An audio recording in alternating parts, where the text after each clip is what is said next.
Hey, DJ, Brian Stoltz, Auburn Rivals. Your players have been talking about loafs, about getting penalized for not celebrating after turnovers, interceptions, blah, blah, blah, blah. Where did that idea come from? Ooh, that's a good question. I probably don't remember the origin of it. I think, as coaches, we all take bits and pieces from those we've been around and coached with. But it's been that way for a while. I just really believe in that as a coach. I think, as a staff, we all do of, on defense, it starts with effort. You got to get hats to the ball, and effort can make up for a lot of things. It's never going to be perfect. So someone misses a tackle, it's not as big of a miss if there's guys running the ball and they're right there. And someone misses an assignment out of their gap. Again, if there's guys flying to the ball, those mistakes don't show up quite as big. Hey, DJ. Hughes talked about the way that you coach defense, and he said it reminds him a lot of some of the better offensive minds he's been around in terms of just the multiplicity of your defense and your ability to kind of boil it down and communicate it well. Would you agree that you maybe have notes of I guess, some better offensive minds in the way that you try to, coach your defense? And then I guess just in terms of the multiplicity and the communicativeness, just what would you attribute that to? I just think in the game nowadays, you've got to be multiple because of the types of offenses we're facing and the way the tempo is going, meaning, most teams don't huddle anymore. They line up, they want to see what you're in, and then the coordinator's making a call. I think that'll probably be even more prevalent now with the earpiece, where they're going to see what you're in and then be telling the quarterback what they want to do with it. And so, to me, you've got to present multiple looks. At the same time, there's got to be a way to kind of streamline that and communicate well with your players, because if you're too multiple and you're making mistakes out there, I think on defense that shows up a lot more. I mean, mistakes turn into big plays and possibly touchdowns. And so, we've worked really hard to find a way to be multiple, show multiple looks, but also, create, we say create same as for our players, meaning, this call is the same as this. So if it's a couple different things that are the same as for a guy, I think he can handle it. He's just memorizing what the call is, but those are the same techniques you're asking him to do. And you can present different looks for the offense. DJ, in your experience, what does it take for a true freshman to be able to play in your defense early? I know you've got some guys that maybe have the ability right away, but, just kind of what sets those guys apart. Yeah, if you look back, we've had true freshmen play at different spots, various spots, just about everywhere we've been. I would never limit a guy to say, well, he's a freshman, and that'd be the reason why he could or couldn't do something. But I think, okay, so generally for a true freshman, he's got to have the opportunity. He's got to be at a position where there's some sort of opening or guys are competing for that spot. And I think the other thing is, usually a lot of times lies with their mental maturity. It's the handling of so many different things. When, you're at college the first time, you're starting classes, there's all the other things away from home that are different. And the guys that are mentally mature enough to handle that kind of with time management and those sorts of things, I think then they can handle on the field better. Some guys are talented enough and can help you, but their life is such a mess. It's like you're trying to get that all in line because you don't know what you're going to get from them when they're on the field. And I think oftentimes, everyone obviously looks at what's on the field, but sometimes it's what's off the field that's trickling in. Coach, the pass rush is vital. What can you say about who could be the key contributors this year providing a pass rush for Auburn? Yeah, I've been pleased with our guys throughout training camp in being able to generate a pass rush with 4, sometimes even 3. I think those guys up front, J-Mac and Keldrick for sure are guys that everyone here knows and have played, and they've had really good off seasons, really good training camps. I think Keyron coming in, it really helps us. I think he's done a great job, and he's a guy that can win one-on-one.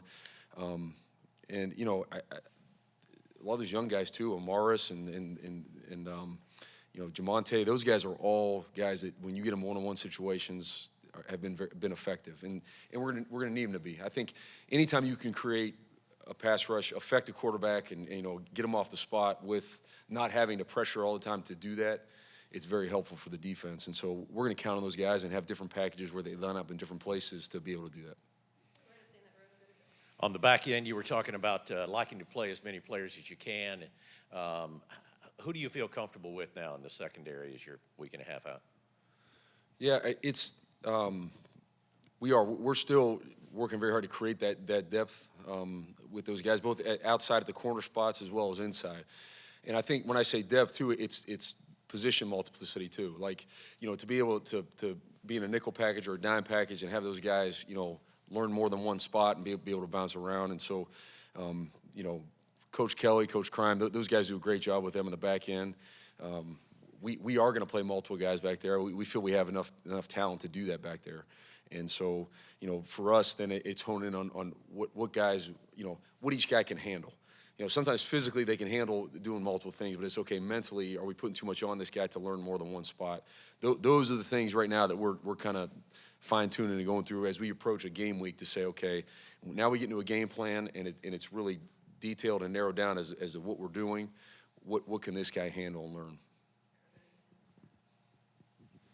You mentioned Amaris and Jamonte. Freeze has mentioned previously that he's not sure how useful a red shirt is nowadays, especially with talented freshmen like that. Is that sort of a helpful component for you?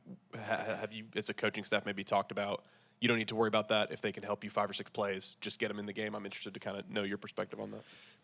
Yeah, honestly, it's not like a real conversation we've had to this point of redshirting. To me, it's like any guy that can help us and can play, like we need to utilize him. That's in all 3 phases of the game, right? Offense, defense, special teams. And, certainly there's a long list of ways the landscape of college football has changed in terms of, all the things we can go into. So that being one of them as well. What does that really look like in terms of a guy redshirting? And so, I think usually we make those decisions later in the year, and maybe you get the game after game 4 if a guy's played or not, what we're doing, and have those conversations. But we want all of our guys preparing to play and help the team, and anyone that can do that, we're certainly going to utilize. DJ, you've obviously been through this league a few times. If you could just talk about the challenge of the offensive coordinators you go up against, in addition to the players, obviously, but the offensive coordinators and how you prepare differently for different guys. Yeah,